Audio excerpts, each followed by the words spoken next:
Hello and welcome back to more High Peak. I recently did a video about 5 engines you should avoid, but after researching it extensively, I discovered there were an awful lot more. In today's video, I'm going to expose 5 more engines that you really need to avoid. And stay tuned for the last one on this list because it might surprise you. It's from a brand that's known for reliability, but on this occasion, they dropped the ball.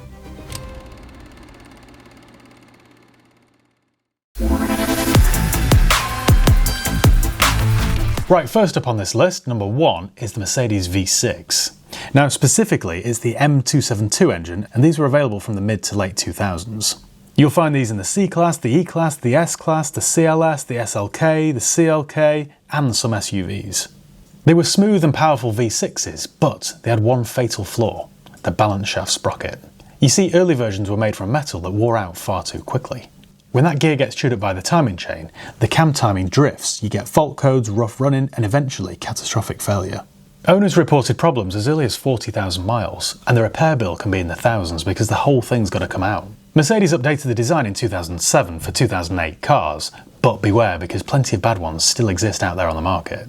If you want a Mercedes V6 from this era, then you need to go for one of the early ones, the old 3.2 V6 because they're bulletproof, or go for one from late 08 onwards because they were sorted.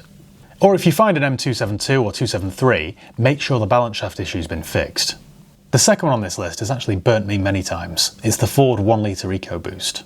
This was Ford's 1 litre 3-cylinder turbocharged petrol engine, and it was fitted to the Fiesta, the Focus, the C-Max, the Mondeo, the Puma, the EcoSport, and more. And it won awards for efficiency and design, but in the real world, owners had a far different experience. Early models were plagued with coolant leaks from failing pipes and degas hoses. That led to overheating, cracked heads, and engines being completely written off. As if that wasn't bad enough, it had another issue. It was fitted with a wet belt. Now that's a timing belt that's constantly soaked in oil. And the trouble is, without regular oil changes, if you've got to use the exact right oil, it breaks down prematurely. This sends shredded rubber into the oil system and it starves the turbo and the crank of lubrication. Now Ford did revise the design, so post-2018 cars are much better. But those early examples are a bit of a gamble. Like I said earlier, I've had lots of these and I've been bitten by them many times at my dealership. So much so, now I try and avoid them at all costs, and I recommend you do the same. If you're looking to buy one, make sure all the cooling system recalls have been done and make sure the timing belt's been replaced and not left to chance. Right then, number 3 on this list sadly comes from one of my favourite brands, Land Rover. The engine I'm talking about is Land Rover's V6 Diesel. It was known as the TD V6 and then latterly the SD V6. These engines provided power for the Discovery 3, the Discovery 4, the Range Rover Sport, the L405 Range Rover, and some other Jaguars. On paper they're brilliant. Loads of torque, good MPG, and smooth refinement. But the failures list is long. The big killer is crankshaft failures. The crank can literally snap in half, destroying the engine. Now this was an issue with the early 2.7 litre, but it was even more so with the later 3 litre. On top of that, you have turbocharger failures, injector issues, EGR trouble, and DPF problems, and it just turns the whole thing into a bit of a nightmare. These engines have written off plenty of fine Land Rovers because replacing a snapped crankshaft is rarely economical. If you want a Land Rover or a Jaguar, you're far better off going for a petrol, or if you want a diesel, one of the bigger TD V8s. They're far cheaper to run in the long run. Today's video is sponsored by Car Vertical. Now before you hand over any cash for a used car or motorbike, it's really important that you do a thorough vehicle history check, otherwise you just don't know what you're buying. A car might look okay on the face of it, but until you do a thorough vehicle history check, you really don't know what's lurking beneath. I've been using Car Vertical now for years, and every single car you can see on the forecourt, I've checked using Car Vertical. All you do is head over to carvertical.com and type in the reg or the VIN, and then it produces a very detailed report. So it tells you whether it's ever been stolen, written off, had a mileage rollback, or has outstanding finance on it. In addition to that, it shows you the MOT history, the ownership changes, the spec of the car, the average market value, and a whole lot more. It doesn't just work in the UK either, it works in 35 different countries. So before you complete your purchase of your car or motorcycle, make sure you do a thorough vehicle history check first using Car Vertical. If you use my promo code HIGHPEAK, that's HIGHPEAK all one word, HIGHPEAK, you'll save yourself 20% off each and every check that you do. Or alternatively, click the link below in the video description. Right, enough of that.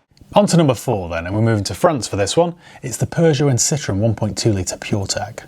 This little 1.2 litre turbocharged 3-cylinder is everywhere. It features in the 208, the 308, the C3, the C4, and even some Opel and Vauxhall models under Stellantis. It's light, efficient and modern, but it has some serious weaknesses. The main issue is the timing belt. You see, it's a bit like Ford's EcoBoost engine in that it's a wet belt system. What happens is the belt degrades quickly and little pieces of rubber then get into the oil system, and then that clogs and then you get oil starvation. Failures can happen well below the 60,000 mile mark. I've had this happen to me several times personally, one of which was on a 25,000 mile car. Owners also report excessive oil consumption and carbon buildup on valves, so overall, they're best avoided. PSA later updated the engine design, but early examples are still a big risk. If you really want one, check through the service history and make sure the belt's been replaced. If not, budget for a replacement. Or better still, go for a non-turbo Peugeot petrol. They're just far more robust. Finally, we're on to the last one, number 5. And this is a bit of a surprise because we're heading to Japan for this one. The engine we're talking about today is the SkyActiv-G 2-litre petrol. This is a bit annoying really because Mazda are usually known for their bulletproof reliability, but not on this occasion. They used this engine in early Mazda 3s and Mazda 6s from around 2012 onwards. Some engines develop timing chain stretch, often combined with poor oil pressure. Owners have also reported carbon buildup thanks to direct injection, which leads to poor running and poor performance.